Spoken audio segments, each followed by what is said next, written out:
오늘 은혜 받으실 하나님 말씀은 로마서 7장 18절부터 20절까지의 말씀이 되겠습니다. 내 속 곧 내 육신에 선한 것이 거하지 아니하는 줄을 아노니 원함은 내게 있으나 선을 행하는 것은 없노라.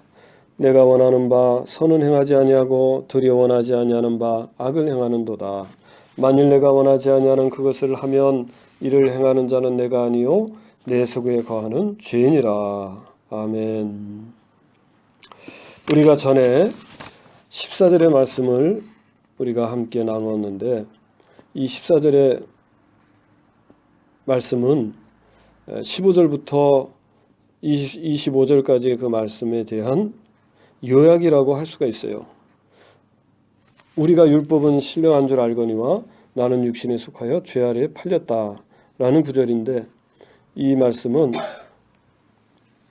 전체 25절까지의 말씀을 한마디로 요약해 주고 있다고 말할 수가 있겠습니다. 그런데 우리가 이 부분이 바로 그리스도인의 연약함의 모습이라고 우리가 말씀을 나누었는데 사실상 그런 관점에서 보면 칼빈 선생이 말한 것이 가장 적절하게 이 부분을 설명했다 이렇게 우리가 말합니다. 칼빈 선생은 뭐라 그랬냐면 14절부터 25절의 이 부분을 바울은 자기 자신의 인격에 비추어서 우리 보통 성도들의 그 연약함의 정도를 묘사하고 있다 이렇게 설명했다고 했습니다. 사실상 이러한 설명보다도 더 이 부분을 설명할 수 있는 그런 말은 없는 것 같아요. 그래서 사람들은 그런데 육신에 속해서 죄 아래 팔려버렸다. 이것이 과연 죄에서 해방되었다고 하는 그리스도인의 모습으로 적당한 것이냐 이렇게 생각하다 보니까 이것은 예수 믿기 전에 어떤 그 전 단계를 의미하고 있지 않느냐 이렇게 말하는 사람도 있어요. 또 어떤 사람은 자기 자신의 노력으로 하나님 앞에 나가려고 하는 그런 사람의 모습이다 이렇게 말하는 사람도 있습니다. 그러나 우리가 이 7장 14절부터 25절과 이 8장 부분에 이 전혀 다른 모습의 사람, 이것이 어떻게 한 사람이 될 수 있는가 생각해 볼 때 이것은 각기 다른 각도에서 그리스도인을 본 것이라고 우리가 말할 수 있다는 거예요. 우리가 15절부터 17절까지 보면 육신의 지배 아래서 죄에 팔린 사람의 모습이 어떠한가 그랬어요. 그런데 거기에 율법이 등장합니다. 율법이 항상 거기에 등장을 하는 거예요. 이 율법을 통해서 보니까 원하는 것을 하지 못하고 원치 않고 미워하는 것을 행한다 그랬어요. 이게 죄에 팔린 사람의 증상이에요. 죄에 팔린 사람의 증상. 그러니까 죄에 팔렸는지 그렇지 않은지를 알려면 율법을 보면 알아요. 율법을 통해서 율법을 행함으로 율법을 비추어서 보면 그 사람이 죄인인가 아닌가 알 수가 있어요. 그러니까 율법이 없으면 그 사람이 죄인이라는 증거가 없는 거예요. 그런데 율법에 부딪혀 보니까 죄에 팔려버렸더라 이 말이에요. 그런데 원하는 것은 하지 못하고 원치 않고 미워하는 것을 행하게 되었다 그랬는데 중요한 것은 그것을 나는 모르겠다 이렇게 말한 거예요. 그렇게 되는 것이 왜 그런지 나는 모른다. 그러면서 결론이 뭐예요? 율법은 선하고 원인은 내 속에 있는 죄다 그랬어요. 우리 전 시간에 했던 거 지금 하는 거예요. 15절부터 17절. 율법은 선하고 원인은 내 속에 있는 죄라고 말했어요. 그러면서 인정하지 못한다라고 하는 것은 내가 그렇게 하지 않았다는 것을 말하는 거예요. 내가 한 것으로는 인정하지 않겠다 그 말이에요. 이게 왜냐하면 그리스도인의 마음이라고 하는 것은 하나님의 법을 즐거워합니다. 그 다음에 그리스도인은요 죄에서 해방된 자예요. 그러니까 하나님을 기쁘게 하려고 하는 것이 기본적인 그리스도인의 마음이에요. 그런데 그 사람이 죄에 팔렸다. 그러니까 그것은 그 사람의 마음으로 했던 것이 아니라는 점에서 나는 인정할 수 없다. 그래서 원인을 어디로 돌리느냐?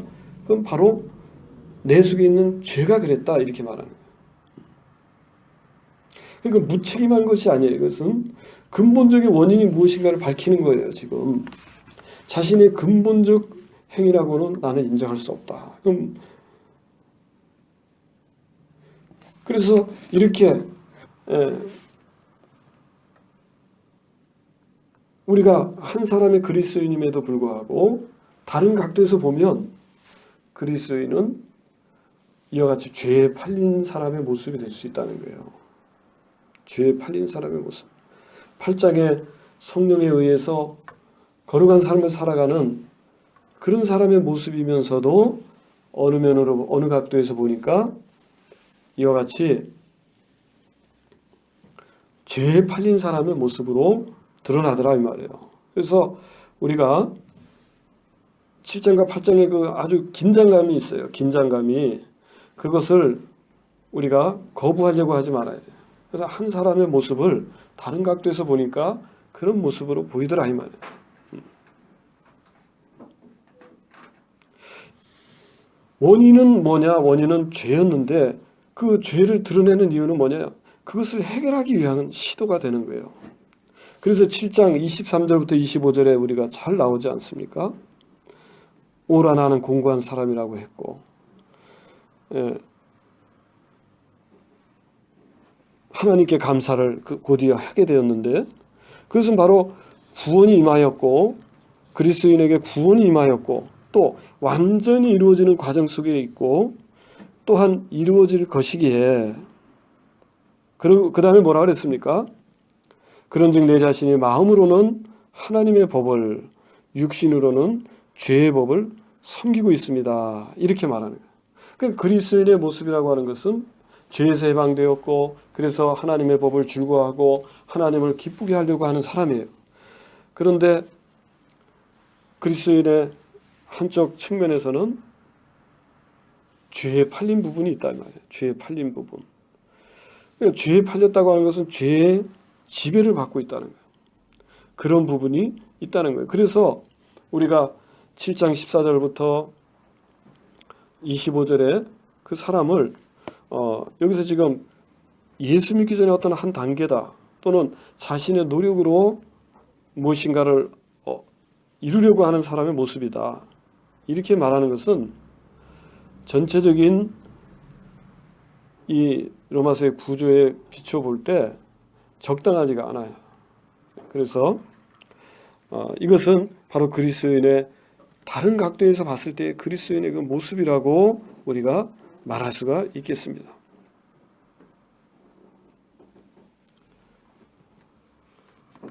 그럼 오늘 본문의 내용을 보면은 이 본문의 내용 18절부터 20절까지 오늘 본문인데 이것이 반복되고 있습니다.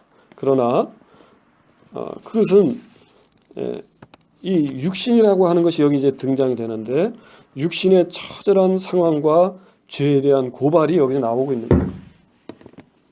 그래서 18절을 보겠어요. 18절을 보면은 내 속 곧 내 육신에 선한 것이 거하지 아니하는 줄을 아노니 원함은 내게 있으나 선을 행하는 것은 없노라 그랬어요. 사실상 앞에 부분을 반복해서 말하고 있는데 그 육신이라고 하는 것이 여기 등장하고 있어요. 육신의 그 전적인 타락상, 그 간접적인 면에서 뭐예요? 뭘 못한다고 했어요? 선을 행할 수 없다 이렇게 말해요. 선을 행할 수 없다. 그리고 19절에 보면 내가 원하는 바 선은 행하지 아니하고 도리어 원하지 아니한 바 악을 행한다. 뭐가 그렇게 행하는 거야? 육신이 그렇다는 거야. 내가 원하는 바 선은 행하지 아니하고 도리어 원하지 아니하는 바 악을 행한다라고 했는데 이 육신이라고 하는 건 전적인 타락했다고 하는 부분을 말하는 거거든요. 인간의. 우리 그리스도인의 타락성에 말하는 거예요. 육신이라고 하는 것은. 그래서 적극적인 면으로는 뭐라고 그랬어요? 악을 행한다 그랬어요. 19절에 악을 행한다. 18절에는 간접적으로 선을 행하지 못한다.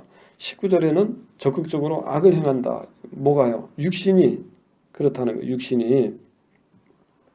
그런데 우리가 생각을 해보십시오. 선을 행하지 않고 있다. 이런 얘기는 그 자체가 악이라는 거예요. 하나님의 세계에서는. 우리 인간의 세계에서는 선을 행하지 않는다? 그것이 어떻게 선을 행하지 않았다고 해서 악이 될 수 있고 죄가 될 수 있습니까? 그렇게 말하죠. 그러나 하나님의 세계에서는 중간이 있을 수 없어요. 중간이. 우리의 자기 합리화에 불과한 거예요. 죄를 짓지 않으면 되지. 예수를 믿을 필요가 뭐가 있느냐 이런 얘기예요. 우리 인간의 마음에 자기 합리화와 핑계는 뭐예요? 악만 행하지 않으면 되는 것이죠. 선을 행하지 못하더라도 악을 행하지 않으면 되는 거 아닙니까? 그것이 왜 죄가 됩니까? 중간에 있으려고 하는 중간에. 그래서 타락한 우리 인간은 하나님 앞에서 참으로 타락한 것은 무엇인가? 그냥 하나님의 법을 인정하지 않는다는 거예요. 하나님의 법은 무조건적으로 선을 행하라 이 말이에요. 선을 행하라. 선을 행하지 않고 있다? 그건 악이에요. 그 자체가 악이라 이 말이에요. 그래서 적극적인 면에서 우리 육신은 악을 행하고 있어요. 그리고 간접적인 면에서 선은 행할 수가 없다. 이런 식으로 우리가 모호하게 얘기할 수 있지만 19절에 보면 적극적으로 그것은 악을 행하고 있다는 얘기예요. 악을 행하고 있다.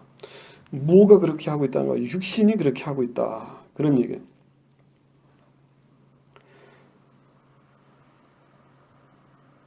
그래서 오늘날 내가 죄가 없습니다. 왜? 악을 행하지 않았기 때문에. 그러나 선을 행하지 않았잖아요. 그건 죄다. 그런 얘기예요. 이 율법과 양심의 법이라는 게 있잖아요. 2장 12절부터 16절에 보면은 로마서 2장 12절부터 16절에 보면 하나님이 이 세상을 심판하는 원리가 나오는데 율법이 있는 자는 율법으로 말미암아 심판을 받을 것이요 율법이 없는 자는 그 마음에 양심의 법이 있어서 그 양심이 율법의 역할을 해서 없는 대로 율법이 없는 대로 하나님은 심판할 근거를 가지고 계시고 그런 심판의 원리가 하나님의 심판이다 이 말이에요. 그래서 선을 행하지 않았다. 그래서 어떻게 그것이 죄입니까? 악을 행하지 않았는데 그런 건 있을 수 없다. 하나님은 선을 행하는 게 뭐냐? 하나님의 법을 따라야 되고 그것을 준수해야 되고 그것도 완전하게 준수해야 된다. 그런데 여기서 지금 그리스도인들은 오늘 이 그리스도인은 뭐라 그랬습니까? 20절에 만일 내가 원하지 아니하는 그것을 하면 이를 행하는 자는 내가 아니요 내 속에 거는 죄인이라 이렇게 분명하게 고백하고 있어요. 내가 원하지 아니하는 그것을 하면 이를 행하는 자는 내가 아니요 내 속에 거는 죄인이라 이렇게 말이 길게 나왔지만 내가 선을 행하지 않고 악을 행하게 되면 왜냐하면 그것은 내가 원하지 않지만 그렇게 행하게 되는 결과가 나오면 그것은 내가 한 것이 아니다. 그럼 무엇이 했느냐? 죄가 했다. 이거 계속 반복하면서 얘기하는데 그 원인은 죄다. 내가 아니다는 거예요. 내가 아니다. 그러면 여기서 이제 18절에 보세요. 18절에 내 속 곧 내 육신에 선한 것이 거하지 아니하는 줄 안다고 했는데 육신에 그러면 선하지 않는 것이 뭐예요? 그건 죄라는 거죠. 근데 여기 지금 20절에 보세요. 내가 원하지 아니하는 그것을 하면 이를 행한 자는 내가 아니요 내 속에 거하는 죄니라. 그러니까 내 속에 거하는 죄 또 육신에 선한 것이 거하지 않는 줄 안다라고 하는 말을 이렇게 합쳐보면 육신과 내가 하나라 이 말이에요. 육신과 나는 하나가 되는 거예요. 그래서 그리스도인이라고 하는 것은 육신이라고 하는 부분이 있는데 이것은 타락한 인간의 본성을 의미하는 거예요. 그리스도인에 있어서의 타락한 인간으로서의 본성 그것이 바로 그리스도인에 있어서 육신이다 이런 말을 하는 거예요. 그런데 그것은 육신이라고 말하면 우리는 나랑은 연결을 짓지 않고 있잖아요. 그런데 여기 지금 사도 바울은 육신은 곧 나라는 말이야, 나. 예. 육신을 나라고 생각한다는 거예요. 왜냐하면은 그러면서도 육신을 멀리 떨어져서 봅니다. 육신을 따르지 않고 내가 그 영을 따라 행한다라고 할 때 육신은 내가 아닌 거예요. 지금 바울의 그 이야기들은 바로 지금 그런 거예요. 그러나 또는 육신은 또 나이기도 한 거예요. 왜 그런가? 왜 육신이 나이기도 하는가? 그것은 바로 우리가 14절에 보면 우리가 율법은 신령한 줄 알거니와 나는 육신에 속하여 죄 아래 팔렸다. 육신에 속했다는 것은 육신의 지배 아래 있다 이 말이에요. 육신의 지배를 받고 있다. 그리스도인의 모습이 왜 8장에는 그렇게 성령 충만해서 하나님의 법을 이루어가는데 왜 7장 14절부터 25절에는 죄에 팔린 자가 되느냐? 그것은 바로 그리스도인에게 타락한 인간 본성이 있는데 그것을 육신이라고 말을 하면서 그 육신에 지배받는 것이 바로 그리스도인이다. 이렇게 지금 말하고 있는 거예요. 그래서 이 원인이 뭐냐? 그것은 이렇게도 말하는 거예요. 20절의 이 말은 만일 내가 원하지 아니하는 그것을 하면 이를 행하는 자는 내가 아니요 내 속에 관한 죄라고 했으니까 이렇게도 말할 수 있는 겁니다. 원인은 육신이 아니다 이 말이에요. 육신이 아니다.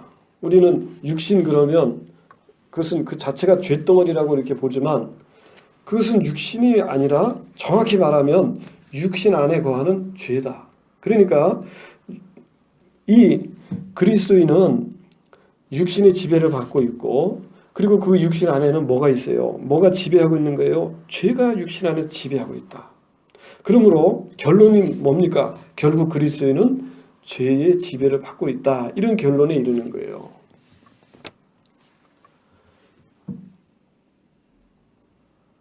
그래서 이 죄가 있다 보니까 내가 원해도 선을 행할 수 없었고 도리어 악을 행하는 것이었다. 그 원인이 죄였기 때문에 그랬다. 그런 얘기예요. 자, 이제 보세요. 지금 바울이 육신을 따로 분리를 했어요. 그리고 육신에서 나가 분리되어 있어요. 또 육신에서 뭐가 분리되어 있어요? 죄가 분리되어 있어요. 다 분리시켜 버립니다. 그런데 이 한 덩어리라고 보세요. 한 덩어리를 보면 그것은 바로 한 덩어리로 합쳐버리면 그게 뭐냐? 우리의 죄의 본성이 되는 거예요. 내 죄의 본성이 되어버리는 거예요. 죄의 본성이 있는 나, 그 육신. 그런데 그 덩어리를 이렇게 보면 도대체가 그것이 분리가 되지 않는 거예요. 사람을 이렇게 보면 그 사람이 도대체가 죄인이냐 아니면 의인이냐 도대체 뭘로 알 수 있느냐. 근데 성경을 통해서 그것을 알 수가 있어요. 하나님의 말씀을 통해서 우리 인간이 다 분해가 돼버리는 거예요. 육신이라고 하는 부분, 나라고 하는 부분, 또 죄라고 하는 부분, 이것이 다 분리가 됩니다. 그래서 전체적으로 보면 죄의 본성, 14절부터 25절까지 말은 우리 그리스도인의 죄의 본성에 관한 말씀이다 이 말이에요. 그런데 그것을 왜 이렇게 다 분리하고 있는가? 원인을 알아야지요. 그것을 극복해내기 위한 거예요. 그래서 우리가 육신이라고 말할 때 그것을 죄의 원인이라고도 말할 수도 표현하기도 하고 그 죄 자체라고도 표현하고. 그러나 육신이라고 했을 때 그것은 어찌 보면 선도 아니고 악도 아니고 그저 중성적인 면이죠. 중성적인 존재지만 그 안에 지배하고 있는 게 뭐예요? 죄가 지배를 하고 있으니까 죄에 의해 조종당하기 때문에 육신은 우리 타락한 인간의 본성이라고도 또 그렇게 표현하고 있다 그 말이에요. 그러면서도 이것은 나의 연약한 그리스도인의 연약한 인간성이라고도 말할 수 있고 중요한 것은 죄에 의해서 육신이 지배를 받고 있다. 그 육신에 의해서 지배받는 게 누구냐? 그리스도인이다. 이렇게 되니까 그리스도인은 이꼬로 죄의 지배를 받고 있다. 그런 얘기예요. 그런데 이렇게 얘기하면 많은 오해가 되지요. 왜 그러나 오해가 될 수밖에 없는 것은 왜 그리스도인이 죄에서 해방되었는데 왜 또 죄의 지배를 받는다고 하느냐? 그렇게 말합니다. 그 이야기의 그 이야기가 밝혀지는 것은 바로 8장 부분에서 밝혀진다는 것을 우리가 알아야 돼요. 우리가 죄의 지배를 받는다고 했을 때 그 죄에 의해서 정죄를 받고 있는가?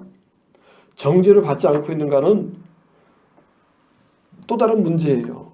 우리가 죄에서 해방된 것은 정죄받지 않는다는 거예요. 죄에 대해서 더 이상 정죄가 없어요. 그러면서도 죄에 의해서 지배를 받는 것은 육신이 죄에 의해서 점령당하여 있고 조종당하고 있기 때문에 그런 거예요. 육신이라고 하는 부분이. 그러나 내가 죄에 대해서 죽었다라고 하는 것은요. 그래서 죄에서 해방이 되었다고 하는 것은, 죄에서 분리가 되었다고 하는 것은 여기서 우리가 정확하게 나오진 않지만 나라고 하는 존재가 그렇다는 거예요. 나라고 말했을 때 나는 원하지 않는다 이 말이에요. 어떻게 원하지 않을 수 있느냐 이 말이에요. 육신을 가진 사람이 어떻게 하나님의 법을 원할 수 있느냐 말이에요. 결코 그렇게 할 수가 없어요. 우리가 8장 7절에 보세요. 육신의 생각은 하나님과 원수가 되나니 이는 하나님의 법에 굴복하지 아니할 뿐 아니라 할 수도 없습니다. 이 얘기는 육신의 한계가 있어요. 육신이라고 하는 것은 하나님의 법에 굴복하지 않아요. 하나님 말씀에 결코 굴복하지 않습니다. 그 다음에 그것을 또한 굴복하려고 해도 할 수가 없다. 이런 얘기예요. 8장 7절에 육신의 한계. 그런데 그리스도인은 어떻게 내가 원한다, 하나님의 법을 원한다고 말할 수 있냐? 원하지 않아요. 육신은 하나님의 법을 원하지 않아요. 하나님의 법을 따르기를 원하지 않아요. 그러면 굴복하지 않는다는 얘기예요.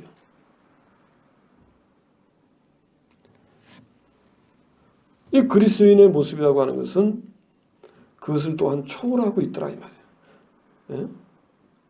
죄에 의해서 지배받는, 육신에 의해서 지배받고 있는 그리스도인이 죄의 지배를 받고 있는 면이 있는가 하면 또한 나라고 하는 존재는 그것을 이미 초월해 있다 이 말이에요. 하나님의 법을 따르려고 하고 그것을 성취하려고 하고 그것을 즐거워하고 있을 정도로 그런 모습이에요.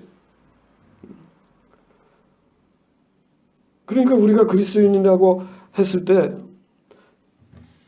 왜 여기서 그리스도인이 이와 같이 죄에 팔렸다고 말하고 이와 같이 이상한 모습으로 그려져 있는가? 그리스도인이라고 볼 수 없다. 이렇게 말하는 것은 결코 옳지 않은 거예요. 우리 그리스도인의 모습, 그리스도인이라고 하는 것은 반드시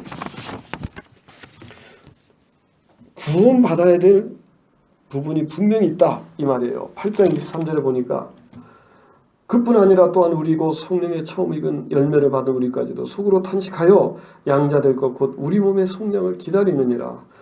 왜 이런 말씀이 있느냐 이 말이에요. 왜 우리가 또한 구원받아야 된다고 말합니까? 여기 지금 보니까 만일 우리가 보지 못하는 것을 바라면 참음으로 기다려야 된다. 왜 이런 얘기들이 있는 것입니까? 그것은 바로 그리스도인의 연약한 모습이 아직 있다. 그런 얘기예요. 그리스 이 사도 바울이 여기서 그리스도인의 내부를 이렇게 완전히 파헤쳐 버립니다. 완전히 파헤쳐 버리는 거예요. 따로따로 구분을 해버려요. 육신, 나, 죄 이렇게 구분을 해보니까 우리의 상태가 다 나온다 이 말이에요. 그리스도인의 모습이 상태가 다 드러난다. 어디에서 구원을 받아야 되는가? 무엇이 구원받아야 되는가? 무엇이 그리스도인에게 문제인가? 왜 그리스도인이 죄에서 해방되었다고 말하는가? 왜 죄에서 분리되었다고 말하는가? 예수님이 왜 죄를 정죄하심으로 우리가 죄의 권세에서부터 해방되었다고 말하는가? 바로 그런 모든 것들이 작용해서 오늘 이와 같이 그리스도인이 육신을 초월하여 존재하는 그리스도인의 모습으로 드러나는, 또 죄를 멀리하고 죄를 분명하게 드러내게 해서 그 죄의 원인을 죄로서 밝히고, 이 그리스도인의 모습, 나라고 하는 존재는 이와 같이 모든 것을 이제 문제를 분석하고 문제를 이해하고 그리고 그 해결점까지도 알고 있어요. 그리고 그것이 어떻게 문제가 해결돼야 되는지, 그것은 반드시 그 일이 이루어진다는 것까지도 확신하고 있다. 그것이 그리스도인의 모습이라는 거예요. 비록 현재는 여기서 한정 짓고 있어요. 25절에 보니까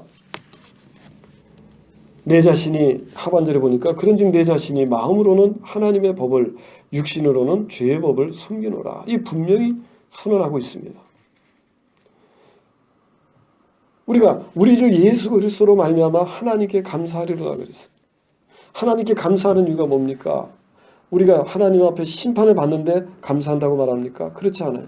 하나님께 구원을 받았고 또 궁극적인 구원이 이루어질 것이기에 감사한 거예요. 그러나 현재는 내가 하나님의 마음으로는 하나님의 법을 내가 간절하게 섬기고 있다. 그러나 육신으로는 죄의 법을 섬기게 있다. 이 말. 이것이 그리스도인의 진실한 모습이에요. 그렇기 때문에 우리가 육신을 따라가지 말아야 된다. 이렇게 말하는 거예요. 육신을 따르지 않고 성령을 따라 행한다. 이런 얘기가 되는 거예요.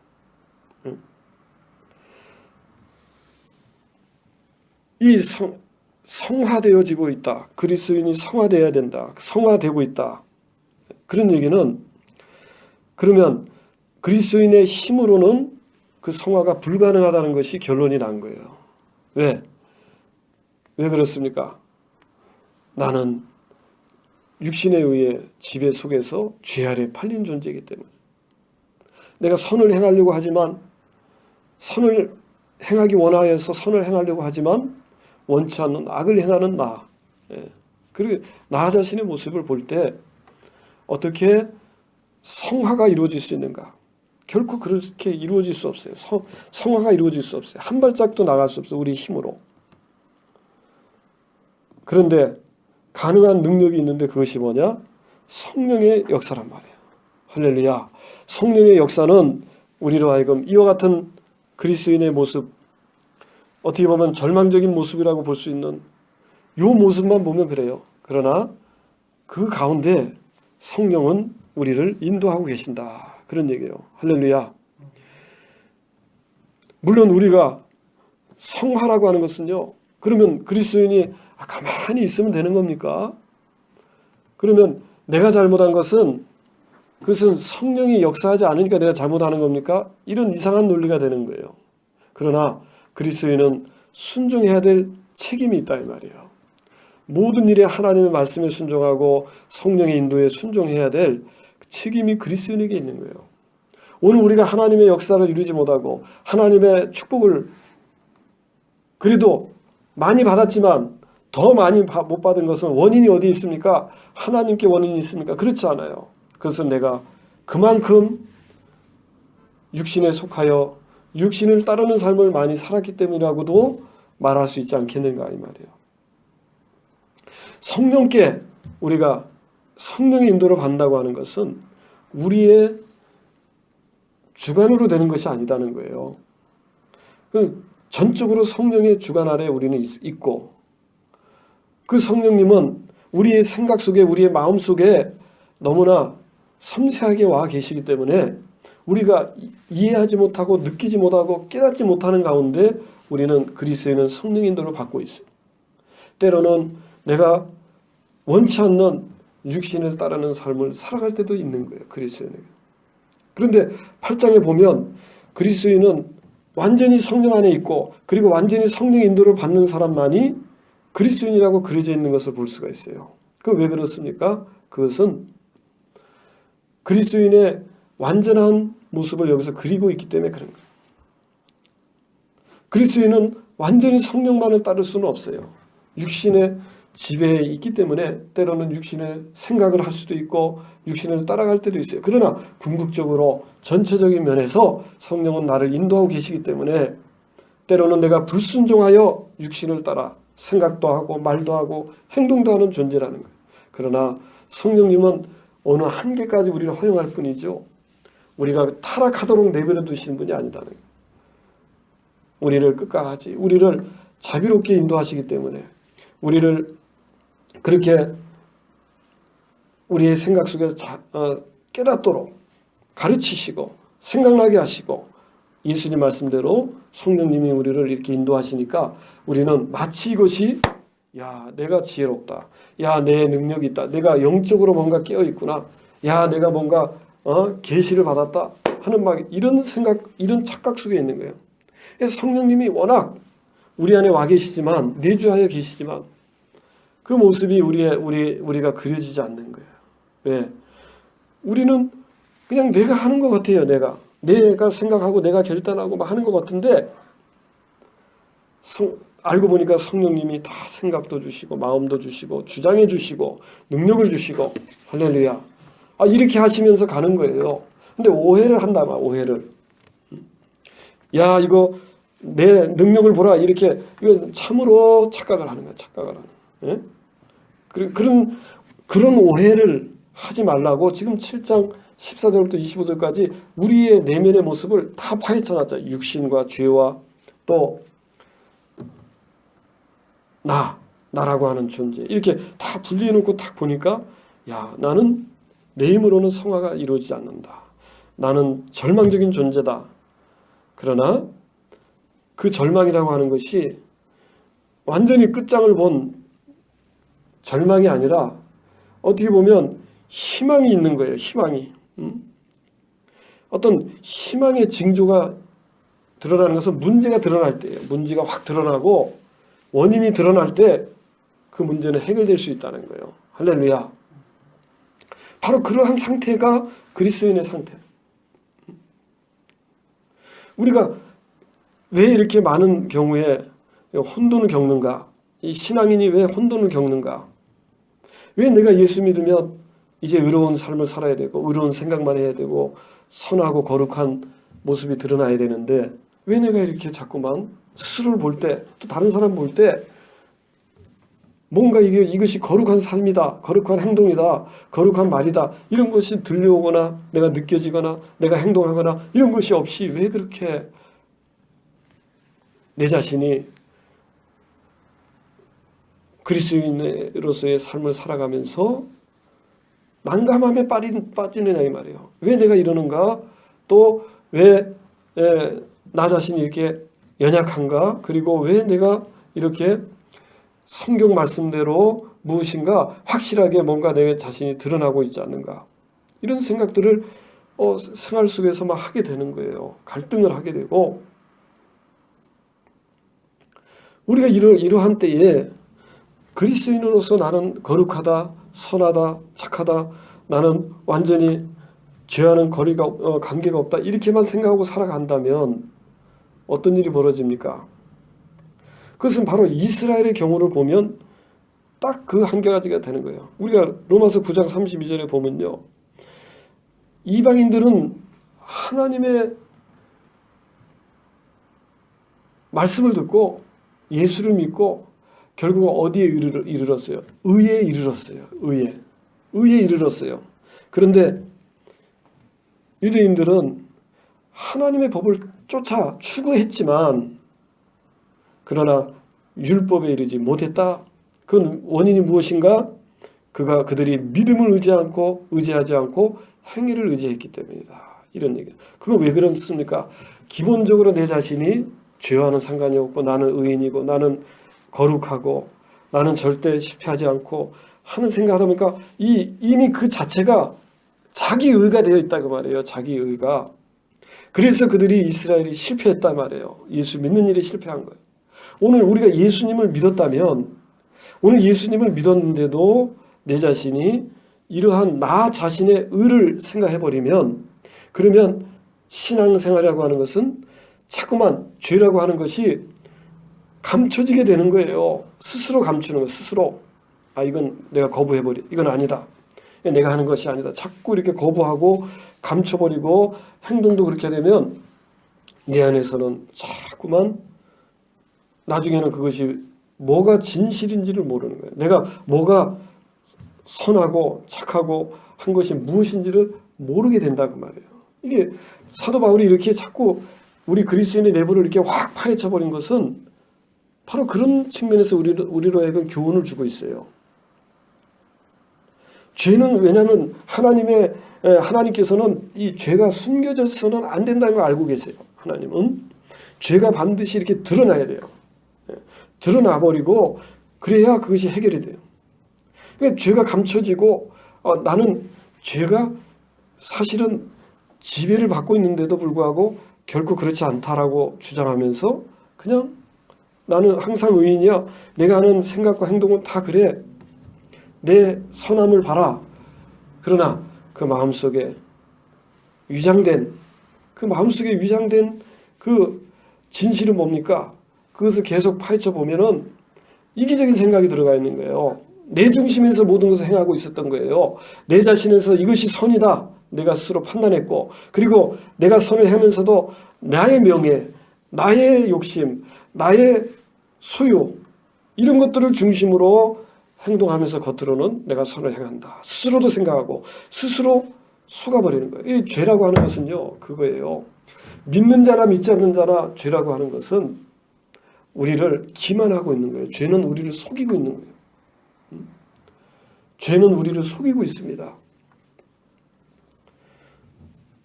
그래서 그 죄는 드러나야만 되는 거예요. 그리스도인 내부에서 드러나야 돼요. 파헤쳐져야 돼요. 그래야 그 원인을 분명하게 죄를 지적했을 때에 그때 우리가 해결할 수 있는 거예요. 그때 우리는 조심할 수 있는, 나 자신을 경계하게 되는, 그리고 끊임없이 우리가 성령을 의지하게 되고 하나님 말씀대로 우리가 살아가고자 그 말씀을 묵상하고 말씀 안에 거하려고 하고 그렇게 되는 것입니다. 그리고 자꾸만 말씀을 비춰봤을 때에 그랬을 때에 자꾸만 그 말씀으로 말미암아 내 자신이 변화가 가능한 거예요. 그런데 죄라고 하는 것이 자꾸만 나를 둘러싸고 있다 보면 하나님의 말씀이 그 죄로 말미암아 내 안에 들어오지 못하게 되는 거죠. 내가 변화되지 못합니다. 어려움에 처합니다. 고통에 빠지는 거예요. 그리스도인의 모습은 바로 이러한 한계가 있다 말이에요. 우리가 이 사도 바울이 이렇게 지금 우리 육신과 나자 구원받은 나와 또 죄를 이렇게 자꾸만 분해시켜서 파헤쳐 놓는 것은 이렇게 깊은 의미가 있어요. 깊은 의미가. 우리가 사실은 제가 이 말씀을 하면서도 시간에 쫓기고 또 이것이 좀 더 세밀하게 설명하지 못하는 것, 정확하게 설명하지 못하는 게 안타까워요. 너무나 이 부분이 깊은 의미가 있고 우리가 이해해야만 되는 거예요. 그리스도인이 이해했을 때에 우리에게는 정말 진정한 하나님 말씀의 능력이 임할 줄 믿습니다. 우리는 그렇기 때문에 결코 이 7장 14절부터 25절까지가 너무 이상하게 보기 싫은 이런 말씀들 구절들이 아니에요. 내가 거부하고 이건 내가 아니야 이렇게 해서는 되는 것이 아니고 이 말씀을 내가 받아들이고 내 것으로 삼을 때 진정한 능력이 오는 거예요. 이것이 뭐 그리스도인의 되기 전에 전 단계라든지 뭔가 자기의 힘으로 뭔가를 이뤄보려고 하는 사람의 모습이라든지 이런 것은요 우리에게 유익이 되지 않아요. 사도 바울은 그러한 의미에서 쓰지 않았어요. 왜냐하면 이러한 것들은 불필요한 거예요. 만일 그러한 의미로 썼다면 그것은 우리에게 별로 우리에게 도움되지 않는 거예요. 사도 바울은 우리에게 분명한 영적인 능력을 주기를 원하고 이 말씀의 깊은 의미를 이해하기를 원하고 있기 때문에 이러한 방식으로 쓴 거예요. 아까 우리 칼빈 선생이 이 부분을 설명한 것처럼 우리 사도 바울의 그 인격 속에서 그의 삶 속에서 그의 신앙 속에서 겪었고 체험했던 그것을 바라봤을 때 그것이 누구나 어떤 성도들이나 다 동일한 연약함이라는 것을 이해했기 때문에 이와 같은 기록을 한 거예요. 우리의 모습이 바로 이렇구나. 그러나 그 구원은 다가오고 있고 완전히 확신되어지는 것이고 이루어질 것이기에 비록 지금 현재는 공고함이라고 말할 수 있어요. 왜 공고하다 이런 생각이 없는 것은 그만큼 하나님의 법을 깊이 이해하지 못한 증거가 되는 거예요. 이 사도 바울은 하나님의 법을 깊이 깨달았고 그 법을 이해했기 때문에 곤고하다고 느끼는 거예요. 오늘 그리스도인이 왜 이렇게 그러면 나는 자유한데 나는 거룩해졌는데 나는 의로워졌는데 나는 선한 일만 하고 있는데 나는 죄인이 아닌데 이렇게 주장하는 것은요 하나님의 법을 이해하지 못했어요. 곤고함을 하나님의 법의 거룩함 그것을 완전히 내가 이해하지 못한 결과라는 것을 알아야 돼요. 하나님의 법을 완전히 이해했고 거룩하고 선함을 내가 완전히 온몸으로 느꼈다면 우리는 하나님 앞에 무릎을 꿇을 수밖에 없는 거예요. 하나님, 나는 죄인입니다. 고백할 수밖에 없어요. 왜? 내가 예수 믿고 예수님이 나의 모든 죄를 짊어지시고 나를 구원하셨으나 현재의 내 모습을 그 하나님 법에 비춰봤을 때는 하나님 앞에 죄인이라고 고백할 수밖에 없어요. 그러나 나는 구원은 받았으나 또 그렇게 고백할 수밖에 없는 것이 우리의 한계적 상황이라는 거예요. 바로 그것이 완전히 이루어지는 것이 우리의 구원이라는 거예요. 할렐루야. 그러나 우리는 그리스도인은 완전한 믿음 안에서 그것을 이미 현실적으로 누리고 있는 거예요. 그리스도인은 성령 안에서 그 구원을 내가 즐기고 있고 누리고 있고 체험하고 있는 것이 그리스도인의 모습. 그래서 그리스도인이라는 것은 단순한 정형으로 이해할 수 없어요. 그래서 아주 다각도가 있고 차원이 있는 거예요. 그리스도인은. 그러면 영적인 차원이라고 말하죠. 그 차원은 예수 안 믿는 사람이 결코 이해할 수 없는 겁니다. 예수 믿는 우리도 이해하기 어렵잖아요. 내 자신이 그 구원 받았음에도 이해하기 어려운 나 자신의 모습이에요. 나를 모르는 거예요. 나를. 그러니까 하나님이 내가 나를 아는 것보다 하나님이 나를 너무 잘 아시기 때문에 오늘 사도 바울을 통해서 우리 내부의 모습을 이렇게 비춰주고 계시다는 거예요. 그래서 오늘 육신이란 뭐냐 이 말이에요. 육신이란 이 육신은요 나 자신이기도 한 거예요. 나 자신. 현재의 나 자신이에요. 그래서 어떤 사람들이 생각할 때 오해를 해서는 안 돼요. 그러니까 육신의 생각은 그것은 사망이다 이렇게 자꾸 말하니까 육신을 따라가는 것 자체는 육신은 우리 어떤 정말 우리 자신의 차원에서 볼 때 그것은 우리가 생각도 말해야 되는 차원이다.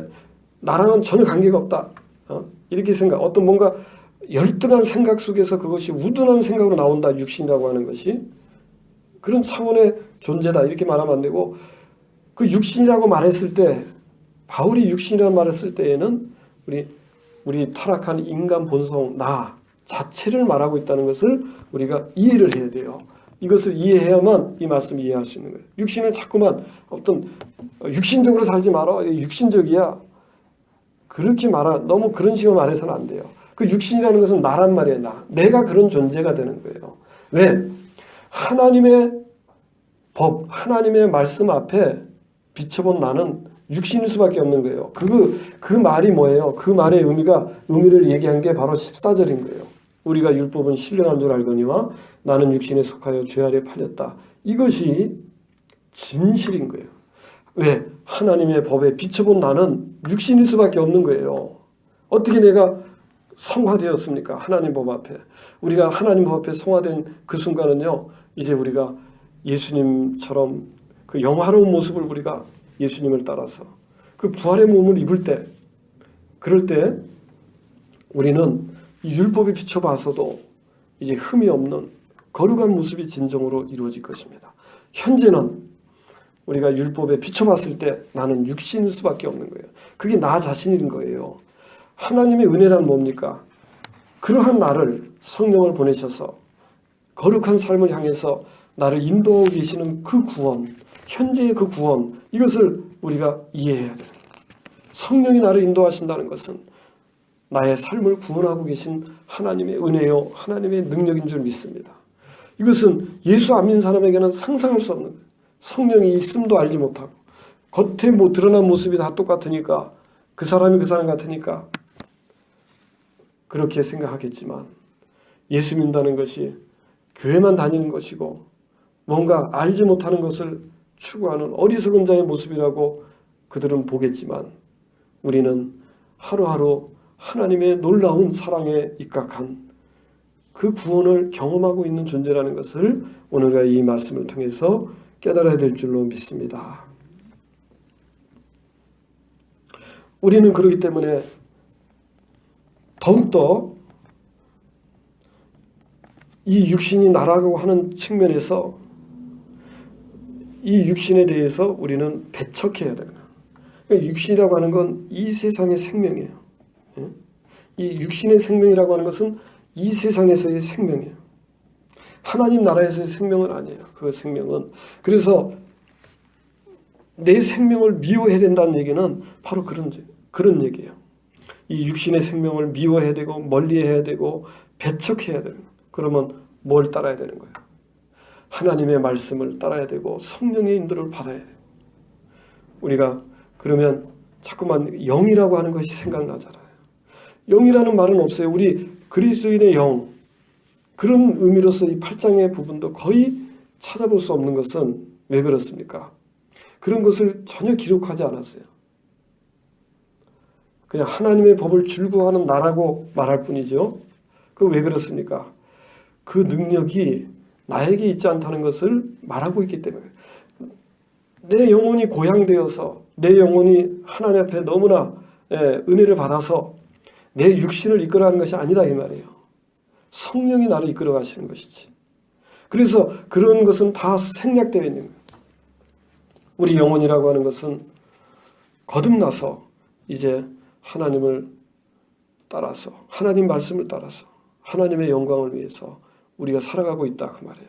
그러나 육신을 그래서 멀리해야 된다는 것, 우리가 육신을 미워해야 된다고 하는 것, 이 세상의 생명을 내가 자꾸만 배척하고 자꾸만 그것을 멀리하면 할수록 우리는 성령의 인도를 받을 것입니다. 또 하나님의 말씀을 따르게 될 것이고 거룩한 삶이 무엇인지 나의 삶에서 이루어가는 그러한 사람이 될 줄로 믿습니다. 우리가 이 말씀들을 정말로 짧은 시간 속에서 이렇게 설명하기가 너무 어렵고 제가 표현력이 없고 이해도가 낮고 하지만 우리가 이 말씀을 듣는 우리들이 정말로 무엇을 말하고 있는가, 무엇을 의미하고 있는가를 이해할 줄로 압니다.